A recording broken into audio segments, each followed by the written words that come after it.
This is Dialogue.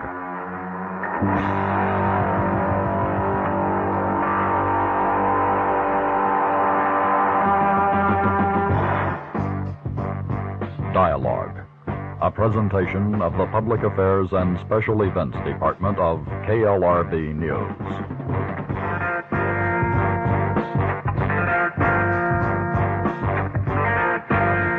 Dialog Assassination with political research specialist Mae Brussell. And I'm Phil Kogan.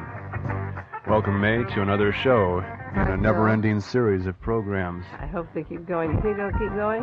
I think so. Oh, last week as long as people want to hear it. Yeah, I think if you want to hear Dialog Assassination, I think you should write to KLRB and tell them you appreciate having an hour for research on a specific subject. This is a very narrow subject. It's a broad one for me, but in the range of people's interests, a lot of people are not particularly understanding of a whole hour devoted to this program. We have very loyal followers who take tapes and cassettes every week and are in touch with me, and some that I learn about each week that are listening that I haven't been in touch with before. But if you're interested in this show, if you're following it every week or very often, write to KLRB and tell them. Last week there was a disc jockey on, Phil, who announced that if you're interested in this talk show on Saturday afternoon, he didn't mention it by name, to write the station. So I think you should write Box 3094 in Carmel. 3904. 3904, oh. Or my home address, the only Brussels listed in Carmel Valley, or Carmel, and tell them that you want the show, and give me your name and address, because newsletters, or I'm going to talk more next week about a newsletter that is going to be started on the subject of political assassinations. Now, what is Dialog Assassination about? We try to refresh Phil, it for people who just tuned in for the first time. You do it. I have a question here, sort of information overload. There's so much to talk about today. You rehash what it's about. Okay, well, Dialog Assassination is involved with political assassinations and how they relate to the news that you read about every day in your newspapers and hear on the broadcast stations, TV and radio. Has to do with the events and how they're tied together. And there's a lot of research that Mae Brussell has done over the last 9 years concerning the assassination, starting with the John Kennedy assassination, and a lot of facts that don't quite mesh together and make you wonder. My facts don't mesh with the government facts. Right. And okay. The fact, okay, straighten that out. My facts don't mesh with theirs. But you may go into listening to the program for the first time with a certain bit of skepticism, and the people who have been with the program for the 40 or I don't know how many shows have been on now. 9 months. There's still loyal followers, still taping every show. They're starting to wonder and ask questions, and people who thought Mae was somewhat of a lunatic are now acting a little bit differently. Yep. So people are more open to the subject of a conspiracy or a total conspiracy now, because the news is coming in. More lawsuits are coming on people not telling the truth. Information's coming out. We'll go right into the material today to show how we can analyze the news today. Some shows are very specific, where we take one government document and tear it apart and compare it to the research that I've done. And today we're going to take a broad covering of news, because we haven't done this for a few weeks. And one thing I wanted to stress before we get right into that is the fact that you don't have to agree with the program to listen to it regularly.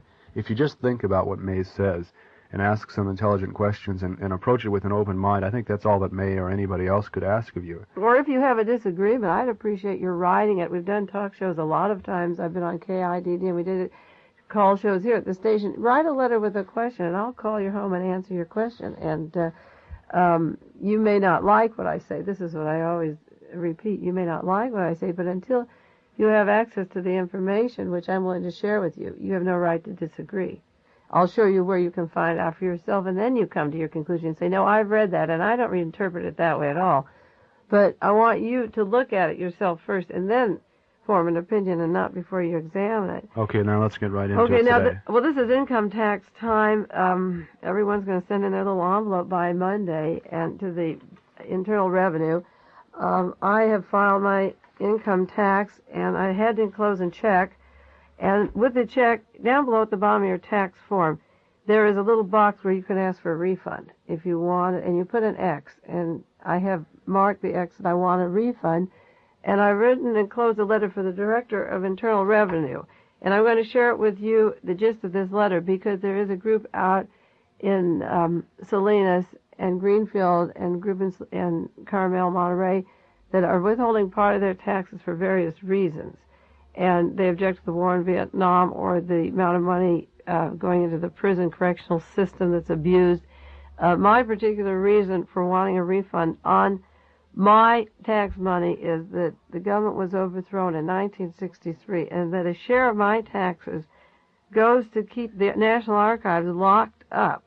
And in those buildings would be the proof of the conspiracies to kill Robert Kennedy, John Kennedy, and Martin Luther King. So I sent a letter to the Director of Internal Revenue. Enclosed is my tax form accompanied by my payment of taxes. Below the form is a space to mark when a refund is requested, and you will notice I have marked that area, and I now request from you a return of the amount being paid. To support the existing government in any way is to give approval to legalize murder and the assassination of our former President John Kennedy, civil rights leader Martin Luther King, and Senator Robert Kennedy, a candidate for election in 1968. For 9 years, I have researched extensively these particular murders, as well as those of members of minority races searching their share of American opportunities. My documentation is extensive and includes 8 years of cross-filing of hearings before the Warren Commission and comparing it to government documents. Examining 1,800 pages of Warren Commission staff lawyers to each other on their own doubts, their lack of information, and their admission of fudging the report, I have examined 300 books on the political assassinations, espionage systems, and State Department history to know how these murders were planned, who planned them, what banks were used, and where the guilty reside. There are secret societies existing today to perpetuate the wishes of a handful of extremely wealthy and powerful persons, and before the elections of 1972, their names should be exposed. Among those groups is the Lincoln Club in Southern California, a secret organization behind President Nixon. The National Archives contains proof of the conspiracy to kill President John Kennedy. The arbitrary date of 75 years to examine John Kennedy's code or to view the x-rays of his autopsy is set by the past President Lyndon Johnson and President Richard Nixon at the present time. Both men came into office because of the death of John Kennedy and Robert Kennedy.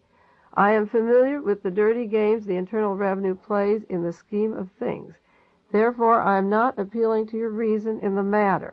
I simply tell you that I wish my money returned because part of my money will be used to keep those secrets locked up, which would prove the country was overthrown in November 22nd, 1963.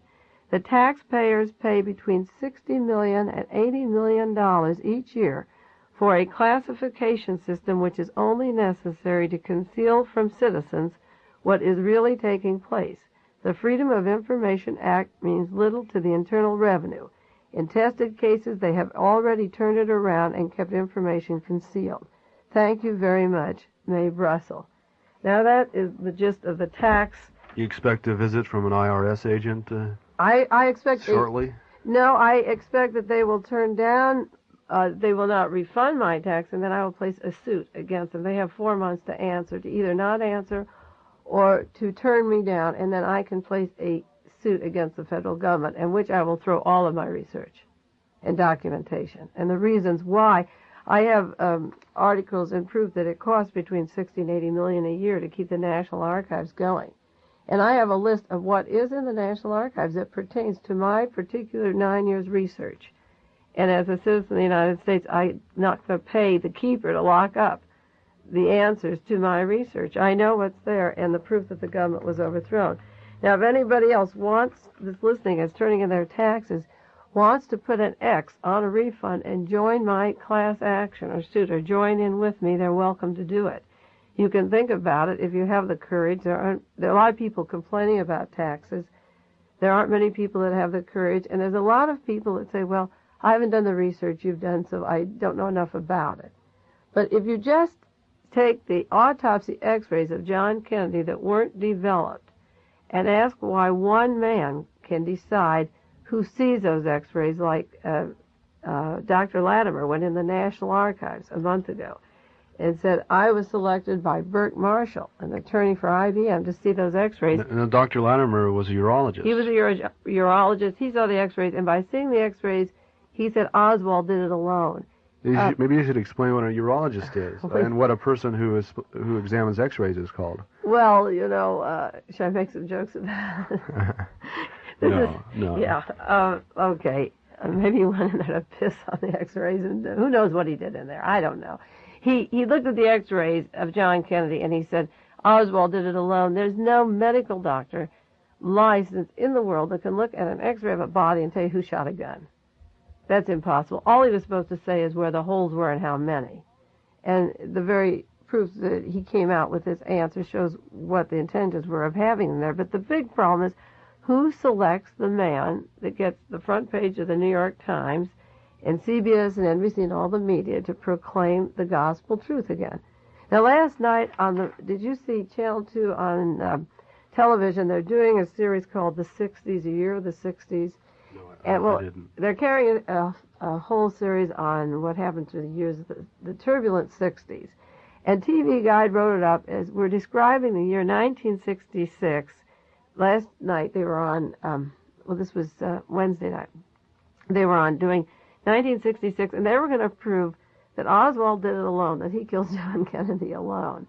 Now, this is, brainwashing and hysteria of the establishment to reiterate to the new generation growing up and perpetuate their old lies, because, first of all, the assassination was in 1963, and the Warren Report came out in 64. So it wasn't any excuse to say in 1966 that Oswald was a lone assassin.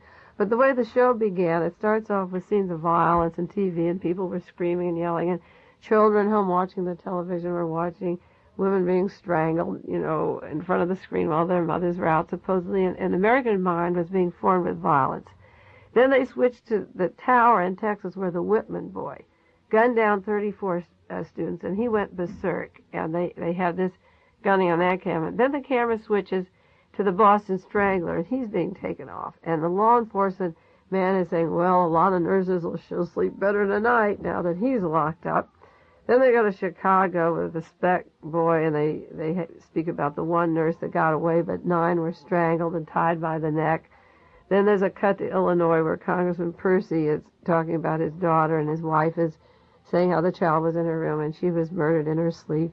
And then a switch to In Cold Blood and the family that was killed out on the farm, and the men being taken off to the gas chamber of this crime. And then the announcer says, the national obsession with violence dates back 3 years to the death of President Kennedy.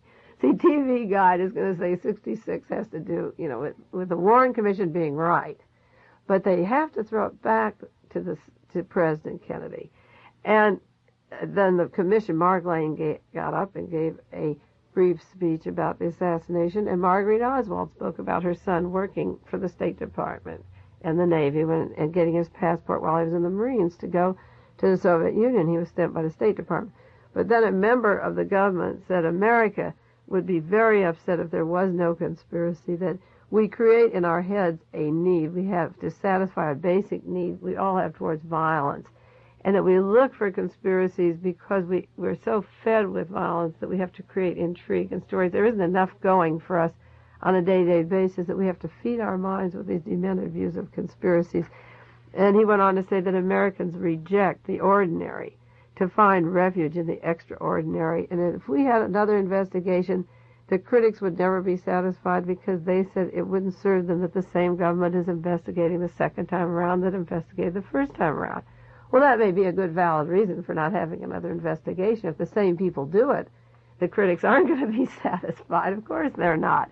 And then John J. McCloy got up, one of the members of the Warren Commission, introduced as former president of the World Bank, and he said, why, we have our own integrity. We couldn't say that anything that wasn't true. The members of the commission are our own integrity at stake, and you only had to rely on common sense to get this Warren report together. Well, I read on one program weeks back a commission document I have of John J. McCloy dated in August, 2 weeks before the Warren report went to press, on the chapter he was supposed to write, and there wasn't documentation for 4 sentences in the whole chapter. He was asking the staff lawyers what proof, what documentation, How can we say this? How do we know this is true? There's no evidence of this.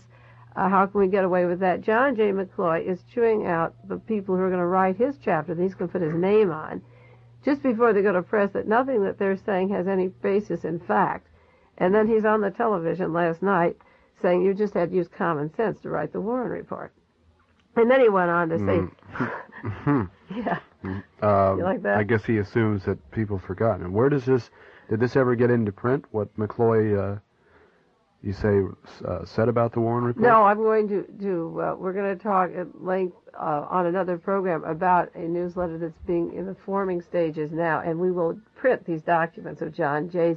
McCloy's letter. And then when a man like that gets on the national media and gives his little speech about how he put his chapter together, that it just took common sense, we'll put the two side by side, his actual letter to the commission staff. And sometimes these radio shows go so fast that it's better to have a printed word to see, and take down what they're saying. I'm just wondering, though, if you can reconcile the public McCloy to the not-so-public McCloy in the form of his comments about the Warren Commission. Well, you can't. It's just like reconciling the public Mr. Kissinger to the private at the Security Council meetings, National Security Council over India and Pakistan, or the Pentagon Papers, the public McNamara and the private one, or Henry Cabot Lodge.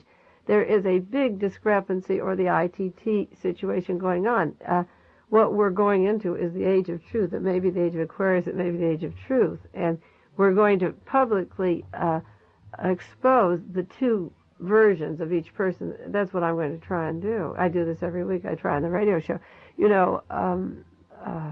Bob Dylan has it in one of his songs, even the President of the United States must sometimes stand naked, And we're going to see some of these people a little better. We're going to take off some of the clothing of these particular political drapes and judicial robes and see what's really underneath them, you see.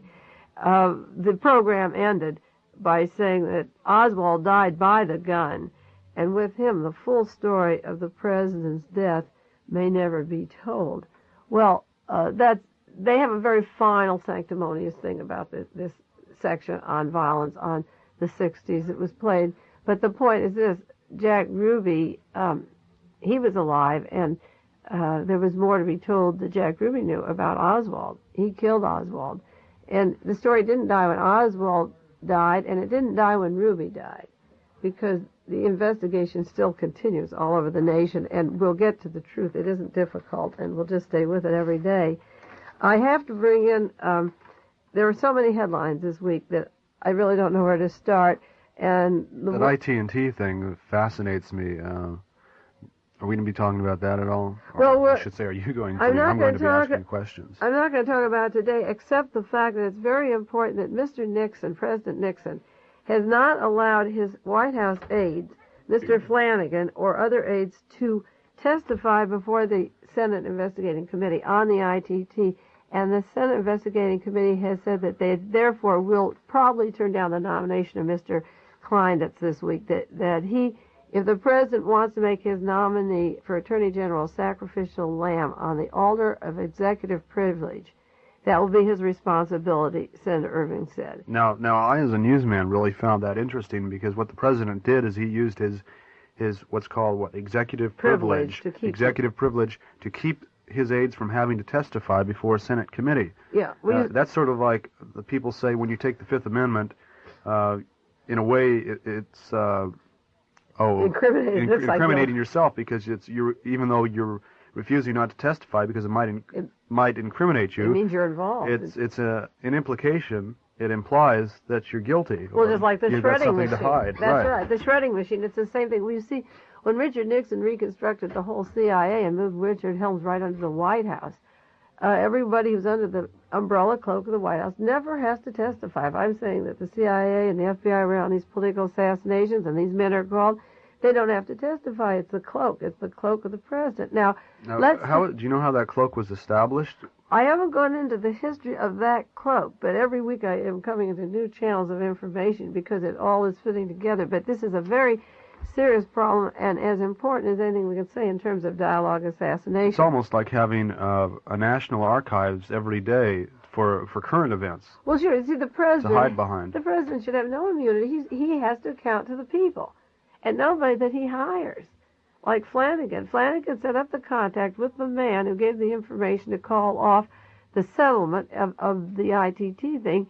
And if this is true, there's nobody under the White House employed by the government. You see, we pay the salary of Flanagan.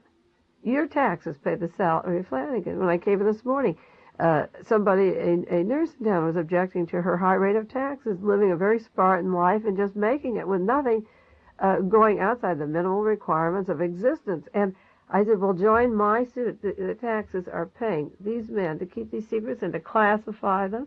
And what is executive immunity? Even the president shouldn't be immune. I don't think J. Edgar Hoover, Richard Helms, I don't think anyone in the national government should be allowed. Well, it seems, let me ask you the question, since you're the one who's being interviewed each week, sort of. Do you think that it would be advisable for listeners to question the government about this executive privilege? Oh, absolutely. I'm really looking forward, the more I think about it, as a newsletter getting out every 2 weeks to the people and giving them ideas or addresses or places to write. Just put it this way, you have to use your intelligence. I have a quotation I bring in, it's on a folder I have every week, by Buckminster Fuller, and it says, intelligence should be recognized as a global resource. Thinking is a consciously disciplined separation of relevant feedback from irrelevant feedback. And people should recognize that this human resource isn't one or two people that have a particular, like an oil here or mineral here. Intelligence is in each of us. I am not more intelligent than anyone listening to my show. And I am talking a language that people, I hope, are understanding. This is why they stay with the show, or it's getting attention, at different levels now and spreading around the country. You out there have the intelligence to figure out what's happening. All you don't have is the energy or the dedication to put your arm down to a piece of paper and move a letter along. But if you figure out what's happening, even the Senate committee was incensed by the president saying, no, I'm going to use executive privilege. And this is one of the things as important as Amchipka or the marijuana thing that I signed that sheet this morning for you. These petitions. There should be petitions against executive privilege in some form. People should really recognize and even put it on a ballot if they have to, that the wheels of judgment, they have their own archives, a day-to-day, and we're going to go into another. Well, Senator Tunney is on the Senate Judiciary Committee. Maybe he'd be a good one to write to ask about that. Exactly. Senator John Tunney here in California. The executive privilege, at what point does it stop and can that be overruled? What does that include? It must have a boundary. Of, like if he wants to just tell us, how many times he slept with Pat, that's executive privilege. But the rest is our business, His own personal life, that's his, and the rest is ours. We put him in there, we pay the taxes, and he's there for us. And nothing else is executive privilege except when one of the girls is pregnant, doesn't want to tell America, or when she's engaged, his little family secrets, that's his. Or where he's going to go for Christmas, or what he's giving Tricia for her birthday. That's his own business, you see. And the rest is ours. And that's all he's there for, is for us. He's a public figure. He retires like Lyndon Johnson with royalties and a fortune, maybe 16, 17 million. And he's public domain. He wanted political life, and he's out in the public, and there's no such thing as executive privilege. Yeah, there is a public misconception that federal officials are somehow, above being human, and they don't do things wrong, but just within the past week, a U.S. congressman was indicted by a federal jury for tax evasion on over $150,000 worth of taxes. And siphoning money down to private banks in Florida and a lot of other things, and that their connections are terribly important, who they work so with. Congressmen and vice presidents and presidents, conceivably, even history has shown, 80 years later after they're dead, they do some things which might have been questioned while they were still in office. Oh, absolutely. And, now we're going into another letter-writing thing. Evelle Younger is the Attorney General of our state, and he is pushing for the death penalty. He isn't satisfied with the decision of the Supreme Court. And Ronald Reagan is helping out in this thing in trying to get the death penalty decision on the November ballot. And the remark that Reagan gave was that society has a right to protect itself against assassins and murderers. Now, I maintain that the hysteria about the death penalty that Evelle Younger and Robert Houghton and Ronald Reagan want is that there are patsies up at San Quentin, namely John Frazier, associated with the Oda family murder, Charles Manson, who did not kill anybody in the Sharon Tate home or in the Bianca family, and Sirhan Sirhan, who did not kill Robert Kennedy. Those are political patsies, and if those men could talk, they could overthrow the entire form of government that exists. If James Ray and those three guys could have a rap session, and I could sit with them, and we could really have a dialogue on what happened, and they were given immunity. The real people that are continuing these assassinations, the Himmler, the Goering, the Hitler of our United States, and this can be documented over and again, they are, and I'm going to say this, Richard Nixon, John Mitchell, Evelle Younger, Robert Houghton, and Chief of Police Davis in L.A., they are perpetuating a system with provocateurs and decoys and patsies, and the anxiety and the hysteria to get these murderers legalized in their death penalty is a thing that they have in their heads, because these men, as long as they're alive, know the truth. And if the truth comes out, it topples our whole system. Now, that's a broad saying, and I will go back to it in specifics that happened in the state of California this week with the trial of Hugo Pinell going on right now out in Salinas, and with the Angela Davis case and the killing of James Carr this week.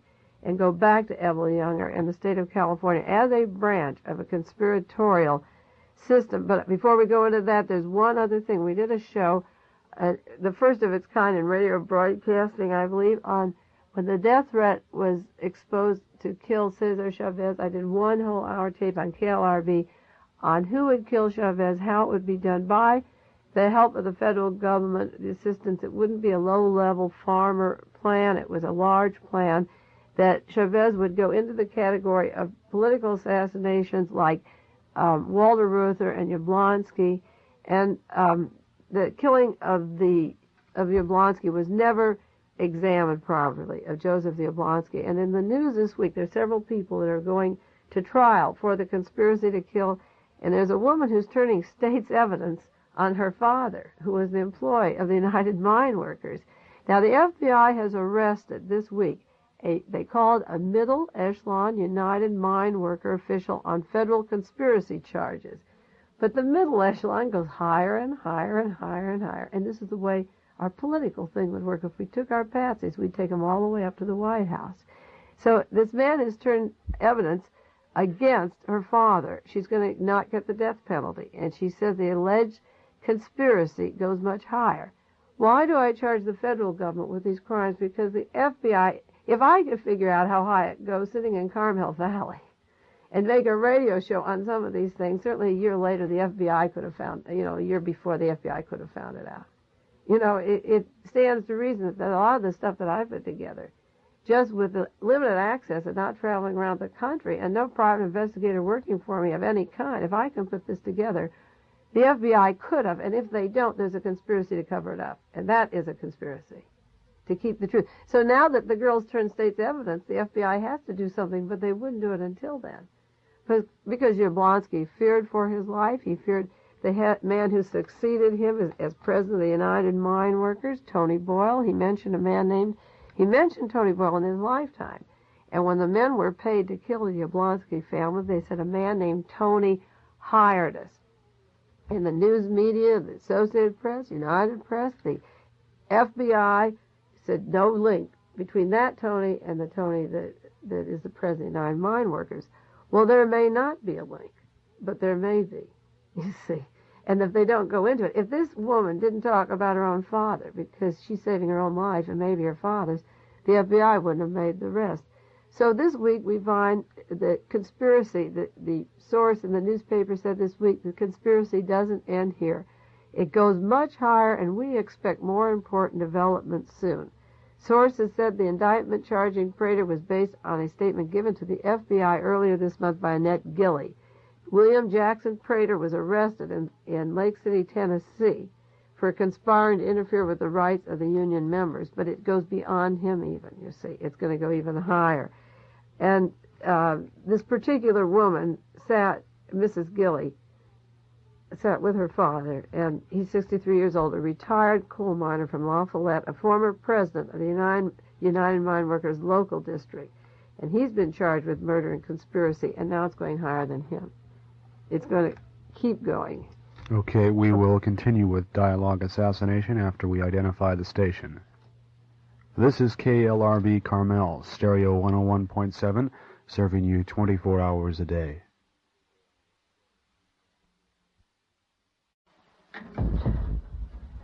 Okay.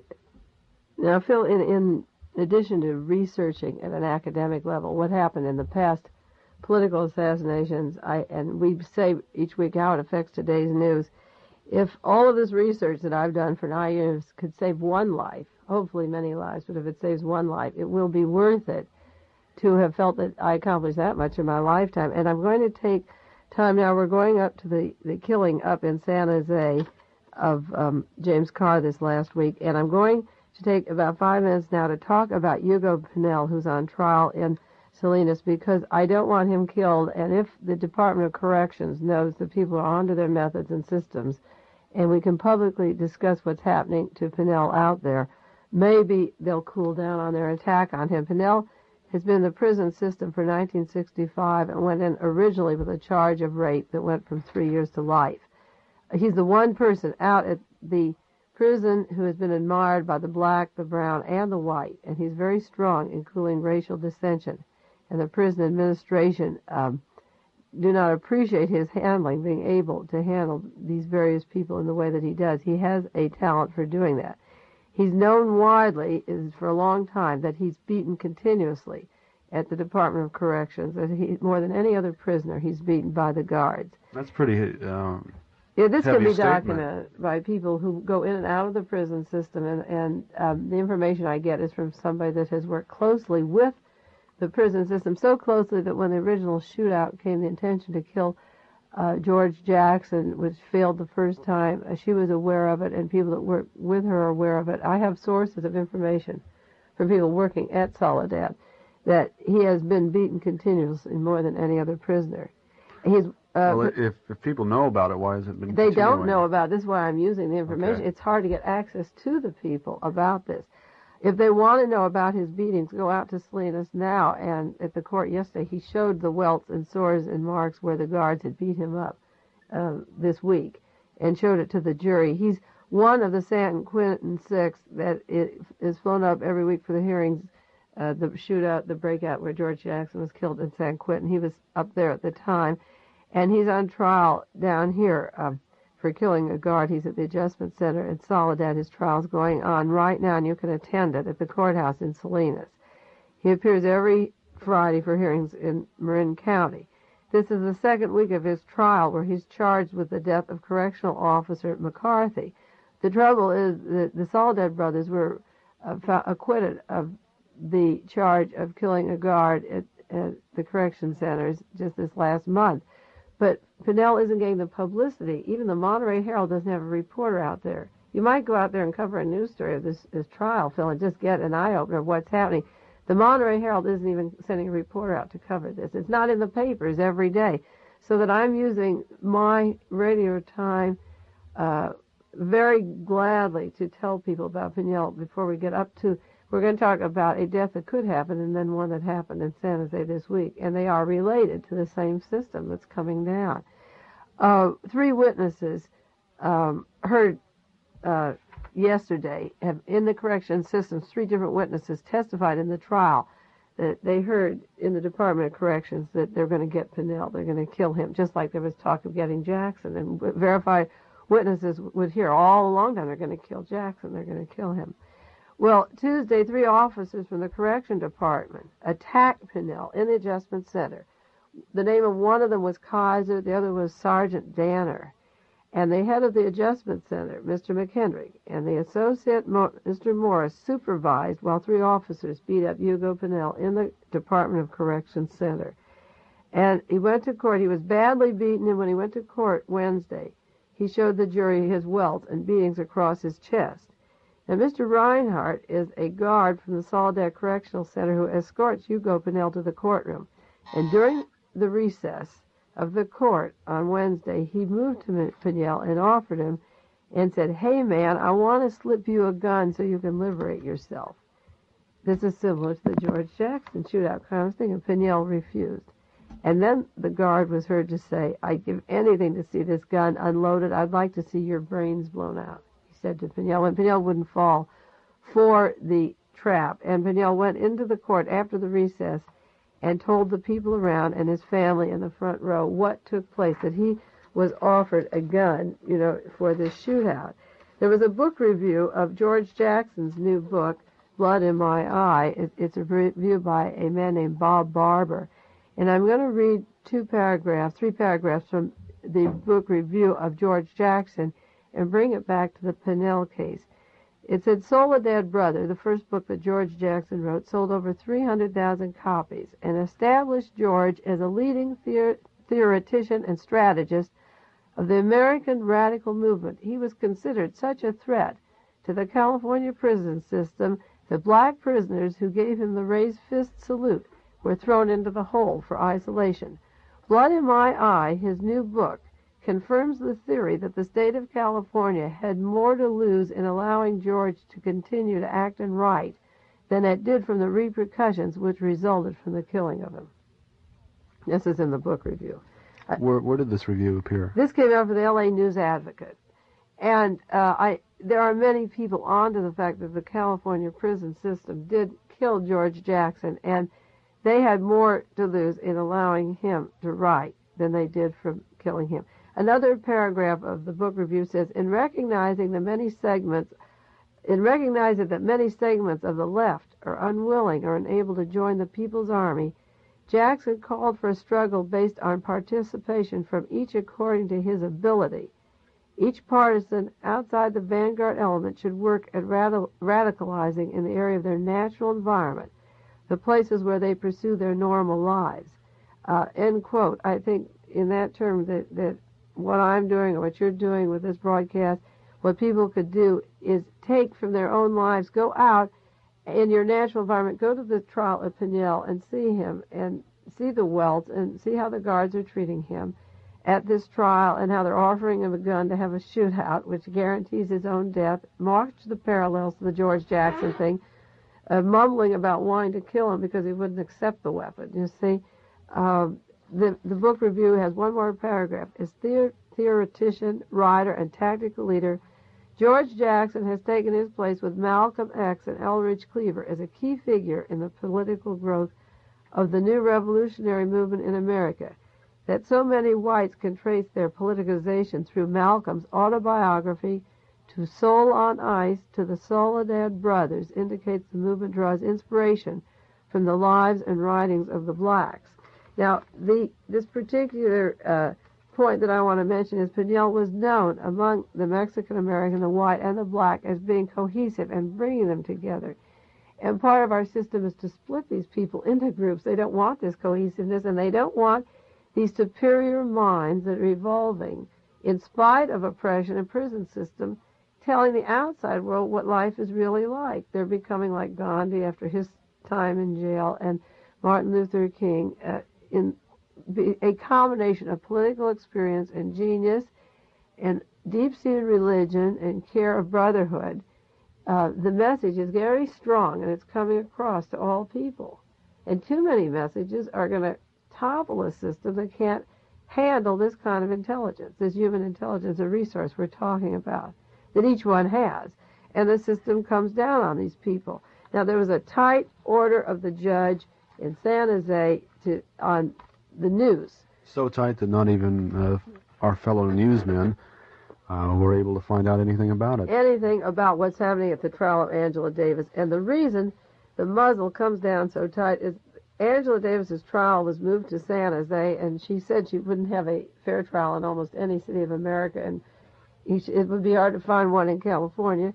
Since her trial started, there's been a jail breakout, which was staged, where a man was killed on the streets. Wait, so you said it was staged? Well, I believe it was staged. The man who broke out of San Quentin earlier was moved down. He's an expert at jailbreaking. He was moved down to the area where Angela was, and while her trial was just going, these men flew the coop, killed on the streets. It's a very dramatic coincidence at best, and we could maybe do a show on San Jose law enforcement. Again, it ties into the California system. But you're saying that a man who was experienced in jailbreaks was moved down purposefully? Was moved from San Quentin. Well, to lead this thing, or to give them help in planning it? Because he's dead, we don't know, but it's like taking a man who's a master at breaking safes and putting him at a particular time and place where another safe, if it's broken, would expose one more part of a system. It's pretty much of a coincidence that just when Angela's trial gets started, that two people are shot on the streets, almost in view of the jury, one man in front of the system, and this James Carr right in San Jose, linked through the media and press to Angela Davis, the headline saying he's a radical, the headline saying James Carr stockpiles weapons. The news is smearing her into a whole repetition of violence at the time that the prosecution is showing movies of the van and the people spread out and the bodies bleeding. The violence is occurring in San Jose, and the suggestion that there's Molotov cocktails in the neighborhood's in danger. And this killing of James Carr that took place last week at this particular moment while Angela's trial is going on, and the escape thing, make the news media wonder. People are asking questions, and the answers to these questions would be detrimental to the prosecution in Angela's case. But the judge now puts a muzzle. Now that the actions happen, he puts the muzzle. They let the smear out, like Angela, the attorney, for the Carr family, it said, that it should be against the law, the conscience of these people, for putting the news that they've put in the last week about James Carr. They should search their conscience. And now that they've put those lies, and I'll read a few of the lies, then there's a news blackout. Only the lies got printed. Now they can't refute them. See, the lies come out on the murder of Carr, but nothing that can refute it comes out. And that is a very dangerous problem, too. You see it happened up in San Jose when John Smith was killed, and all the things that would smear Smith for being the, reason for his own death or trying to turn the thing around on why he was killed are printed in the paper, and then as the truth leaks out, there's a tight news blackout. And that pattern, again, like executive immunity, if you print untruths which the defense is saying are going to alter the opinion of the jury, they have to, and terrible lies in 1 week and pour it into the media. Who decides at that point that you can't print a denial of these lies? Now they can't do that. Well, the assumption of many people in the Angela Davis case is that this tight muzzle that's been placed on the attorneys is something to hide the truth from the people about the trial, to protect, in other words, the government. But it is possible that there is some reason to protect the defendant's right also, isn't there not? You have to protect the defendant's right. You see, each one of the jurors were taken off separately and asked by Judge Aronson, what was your opinion, of the news in this past week? And of course they had opinions. I mean, they can read the paper and they have an idea of what's happening. And if everything they read was a lie, if the people they're writing about say all of that's untrue, this is terrible, and you should search your conscience for what you're doing to Angela and to the case and what the effect it's achieving. And the minute they speak up and the attorneys for Angela speak up, then the judge says no more news. You can't publish. You see, you can't tell the story.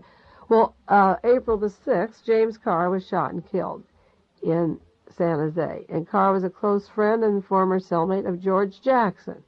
And the killers waited ambush. They shot 6 shots, and he had received death threats for several weeks. He was described as being very brilliant, another bright person coming along. He had studied mathematics.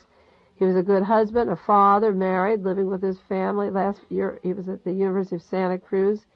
He was majoring in mathematics, and he was leading seminars on prison life.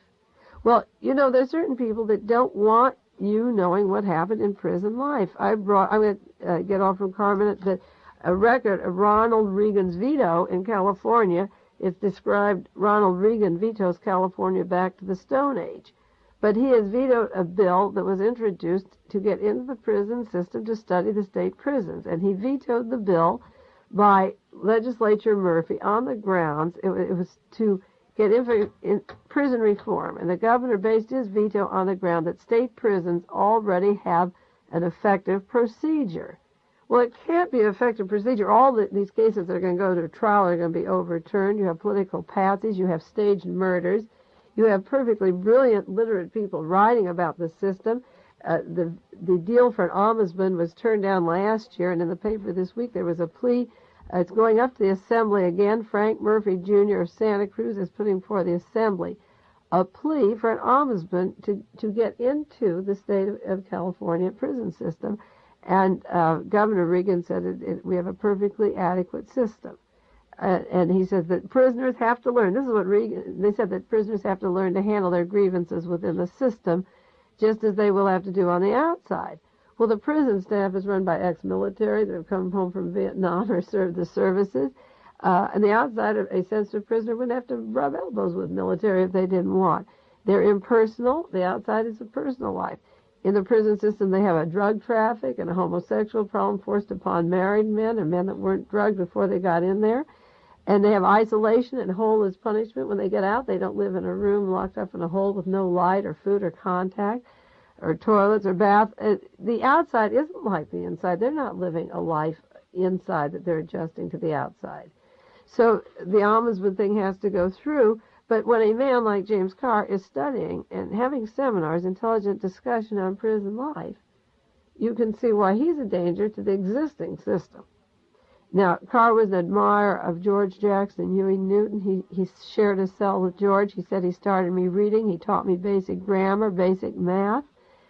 And in the Adjustment Center at Tracy, California, Jackson and James Carr shared a cell. And they found that some men didn't receive money from their families. Nobody cared about them. Nobody wrote to them. And some other men got cigarette money that trickled in. So they set up a system where they would collectively pool the money that everybody would have equal. Whatever they got a particular week, they would pull it together and share it. And when they came to that kind of an activity, because of that, George Jackson was transferred to severe restriction at San Quentin Prison. Because of the most basic humanistic needs, he was transferred and separated from James Carr, from Tracy to San Quentin. For a very Just for the establishing that collective. For establishing that collective. A basic need to share a cigarette or a candy bar with a man who hears from nobody. They broke up this humanistic relationship that was happening. Now, the news came out, James Carr was gunned down.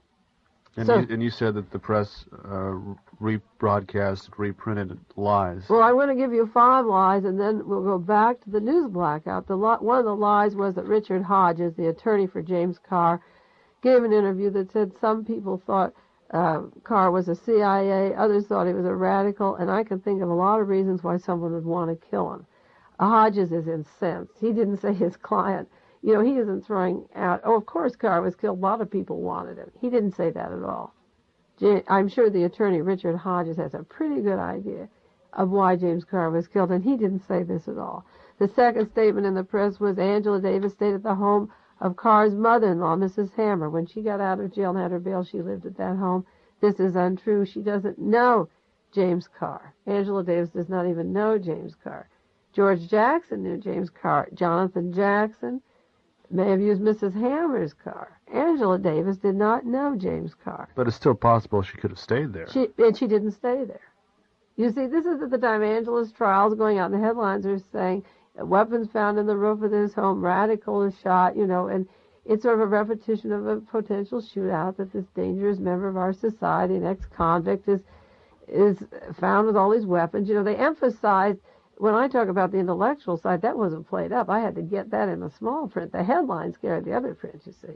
So you're saying Angela Davis didn't know James Carr? She knew of him, but she never stayed at the home of Mrs. Hammer when she got out of jail, and she didn't know James Carr. She knew of him. And then the paper went on to say that the reason for the murder could be a falling out between Huey Newton and James Carr. Now, this is one area where the CIA is very big, and I can document that by the Lewis Tackwood charges in Los Angeles, the Provocateur. They want to break up anything going between all the black people between each other. I spoke to a newspaper man in L.A., a writer, a man that I met through a contact when I was trying to reach Lewis Tackwood, and he tried to give me the business, Newton could have done this because he had a fight with Carr a few weeks ago. Men employed of the Central Intelligence Agency throw one group against the other without any documentation existing. In fact, to splinter these groups, they're splintering the Muslims, they're splintering these gang wars of the mafia, they're splintering the black people by throwing in agents to turn against each other. And then the population at large throws up its hands and says, well, what can you do? That's a fight between them. There's no documentation at all that Huey Newton wanted to kill Carr. And there's rumors, and there's very good foreknowledge. I had a call, months ago. I had a message about a man who was assigned, to do a hit on Cesar Chavez. That's why I did this show on Chavez. And a friend of mine into the prison system in California, into the trials and things occurring here, was very concerned 2 months ago that something was going to fall down on Popeye Jackson and the prisoner union and Carr, and the men would be marked to be killed. And we know who's doing this thing, and we're trying to get to Sacramento, the proper officials, because Carr is one of those people marked to be killed, was killed, and it isn't by the factions that the media is throwing out. Not at all. Another lie, see the headlines of April the 8th say, James Edward Carr, Roots in Radicalism. Another headline on the 10th, slain man's home yields 2 rifles. Now the purpose of these headlines is to make him guilty for his own death. That if you can say he has weapons, and you can say he's a radical, and you can say he's an ex-convict, therefore it equals he should die or be murdered. You see, none of this, they take all the obvious things that sit around. Sure, black radicals or ex-convicts or who get death threats every day of their life would have a weapon, you see, but that doesn't mean that they arrange their own killing. It's hiding who's really doing the killing. And we will find these people now who are doing the killings, because it isn't that complicated any more than my being able to figure it out from where I sit. And the FBI now getting on to Yablonsky a year later will help the intelligence agencies and the federal government. Even they don't want that kind of help. We'll lead them to the killers. The researchers will do this and force them to admit the truth. Now, one of the important things that I have to mention about this particular murder is that Lewis Tackwood, I mentioned him on many other shows. Lewis Tackwood is the brother-in-law of James Carr, who was killed. He is married, Lewis Tackwood is married to the sister of James Carr. And for those of you who never heard my show or heard what a provocateur is, Lewis Tackwood is a man who worked for the Los Angeles Police Department for 10 years. He became a police informer, and he worked in plot and counterplot. He surfaced with a news conference October the 18th, 1971, and said crimes are part of the game. He's been in intrigue and crime, and it's like chess. And he made some startling statements, and one of them goes back to the Marin County shootout and Angela Davis and the Soledad trial. He said that the criminal conspiracy section of the Los Angeles Police Department had foreknowledge of last year's Marin County Courthouse kidnap escape attempt and George Jackson's fatal escape attempt from San Quentin Prison, and allowed both to proceed despite a certainty that lives would be lost. Now, if the Los Angeles County Police Department had information of the foreknowledge of the shootout, there was a conspiracy, and they're trying to pin it, you see, on Angela Davis now, so the killing of Carr has something to do with his brother-in-law and his knowledge of what took place, because Carr could have been a witness at Angela Davis's trial. It's interesting because we did a whole show with the Tackwood story. That's right. And I wasn't aware that Tackwood was related to Carr in any way. Well, this is what... Are you taken back by that one? Yes, I am. Yeah, it's a pretty... See, the link gets a little tighter every week that we're together, Phil. I think you're beginning to see certain things clicking that I'm trying to say that are happening, both before they happen and after, you see. Yeah, it does make you wonder. Doesn't that make you wonder that this particular man, James Carr, is killed, just while the trial is going on? And if he's a brother-in-law of Tackwood, and Tackwood has said that the L.A. had foreknowledge of this killing. Yeah, let me just pick out one of your, because this is Mae, and I'm Phil, and the story about Tackwood did not come out of the Canoga Park Underground Syndicate or anything. The story was printed the October 18th, 1971, the story about Tackwood in the San Francisco Chronicle, which I'm sure many of you are familiar with. It is a respected newspaper in the United States, and the story is about Tackwood. Also is on the LA Times service. And Tackwood's relationship to Carr kind of throws a new twist into the story. Yeah. And I haven't seen anyone, any reporters dig up that connection. Well, it was brought out in this week that in the Chronicle, in the San Jose Mercury, in the killing of James Carr, down below it had a little paragraph that James Carr happened to be the brother-in-law of Lewis Tackwood of Los Angeles. But it doesn't tell you that Lewis Tackwood is talking about the foreknowledge of the prison escape. Now, there was an interview of the San Quentin officials this week in the Angela Davis trial, and the subject came out, if you had information, when a man is captured, like a judge in Marin County and people in the courthouse, and if you want to get the prisoners are escaping, would you kill everybody? Would the guards kill everybody? And they said, yes, we'd kill everybody. They said, if they took a woman or a husband as a hostage and 20 people in the courtroom, would you kill all 20 to get the prisoner who has them as hostage? He said, it is the order of the California Department of Corrections to kill all 20. Now, this is another thing that we have to write up in detail or length, that this law should be changed. These people... Or policy, really. The policy, it's not law. The policy should be changed, like the Attica thing. That it was just the slaughtering unnecessarily of these guards, because the hostages' requests were reasonable. You see, and these men had made reasonable requests over and over again. They're just continuously turned down. But the point is, if the L.A. Police Department had foreknowledge of this particular thing, they could have kept the members of this shootout or escape plan isolated and eliminated all of this. But a legal way to kill George Jackson or Jonathan Jackson or lock up Angela Davis is to let the thing happen. And that's when it's interesting. Tackwood surfaced because he claimed that he stopped being a police informer and got tired of killing and being on the killing end and turning against his own brother when he found out about the San Diego plan, which was he was to hire radicals in San Diego for the convention. It's called Squad 19, and he was to provoke violence at the 1972 Republican National Convention that would be blamed on the leftists. And the object would be to create a situation which would permit the president to invoke special emergency powers leading to the arrest and detention of all political activists in the country.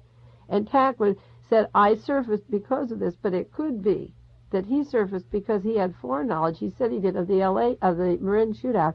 And when the people that he knew were involved, like if Carr was, his brother-in-law was a cellmate of Jackson, and he knew what Carr was doing on the prison systems, and when he saw the Jackson brothers killed, then he spoke up. He may have just had too much because it was part of the family. It became a family thing at the time he surfaced, you see. He surfaced right after the Marin shootout and the killing of George Jackson. That was in September that George Jackson was killed, and then in October he surfaced. And he's the brother-in-law of the man who was inspired by Jackson. You're shaking your head, Phil. It's a very important web of information. I don't even have time to go into Chief of Police Davis in Los Angeles and a tape recording of another provocateur, Martinez. We'll do it next week, Frank Martinez, who has surfaced. There's a letter, a tape recording of an interview of Chief of Police Davis in Los Angeles and Sheriff Peter Pitches on how they're breaking up the Mexican-American black community, and they brag on the tape, we're running them out of town, and we ran Ron Karenga out of town, and now we're breaking up all these Mexican-American... A tape recording of it? Yeah, there's a tape recording. We'll do this. We'll start the show next week. Is their office bugged by the Chicanos down there? No, they did on the air. They bragged how we're running them out of town, and then that brings back the allegation of Tackwood of how he was sent to break up Ron Karenga and his group for the L.A. Police Department.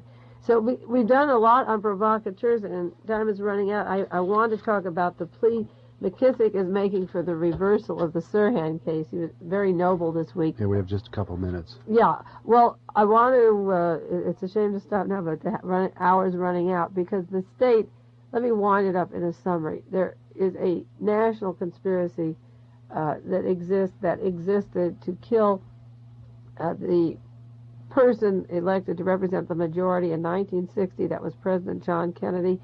He was murdered in office, and his brother was running as a candidate in 1968, and he was murdered during the election time and as a senator, and there was every indication that he would give Richard Nixon a hard time at the election poll. There was a conspiracy to kill Robert Kennedy. The conspiracy is hidden by the Attorney General of our state now, Evelle Younger, and Robert Houghton, chief of all law enforcement in California, and Chief of Police Davis in Los Angeles. They hold the lid on these conspiracies, and they have each elevated in power and position since the murder of Robert Kennedy. The local levels, the Marin shootout, the Soledad trial, the Angela Davis case are all manufactured evidence. They are using decoys to do these crimes. There's planted evidence. There's foreknowledge. The gun that was put in George Jackson's hair, supposedly, that's one big lie. The man who could tell the truth on that, Bingham, is for all practical purposes dead.